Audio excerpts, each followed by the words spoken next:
অনেক দিন বাদে আজকে চলে এসেছি, একটা নতুন রান্না নিয়ে এসেছি। কি রান্না করছি আজকে আমি তোমাদের দেখাবো।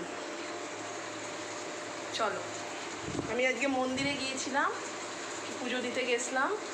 এবার চলো আমি তোমাদের রান্নাটা আজকে দেখাই। এইটা আমাকে তোমাদের দেখানো হয়নি, অ্যাকচুয়ালি এটা ছোট ছোট করে ডুমো ডুমো করে আলুগুলোকে কেটে আমি ভেজে তুলে রেখেছি। আর এইটা হচ্ছে দেখো সোয়াবিন, দেখতে পাচ্ছ সোয়াবিনটা আমি একটু তোমার বেসন, একটা ডিম, নুন, আদা রসুন বাটা দিয়ে আর হলুদ দিয়ে মেখে রেখেছিলাম।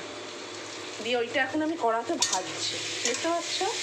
এটাকে আমি এখন লাল লাল করে ভাজবো, দেখতে পাচ্ছ? এখানে ভাত হচ্ছে। আজকে একটা নতুন, মেয়ে আমাকে প্রতিদিনই বলে যে মা একটা নতুন কিছু বানাও। কিন্তু কী বলবো বলো, রোজ রোজ নতুন নতুন কী বানিয়ে দেবো? এখন ছুটিতে আছে, আবার দুদিন পর স্কুল খুলে যাবে। ঠিক আছে, আজকে একটা জিনিস বানাই। এবার তোমাকে দেখাচ্ছি। এইখানে আছে, এ দেখো, খাসির মাংসর চর্বি, যেটাকে আমি যেমন মাংস ম্যারিনেট করে টক দই, পেঁয়াজ কুচো, লঙ্কা গুঁড়ো, হলুদ গুঁড়ো, এই সর্ষের তেল দিয়ে আমি এটাকে ম্যারিনেট করে রেখেছি, ঠিক আছে?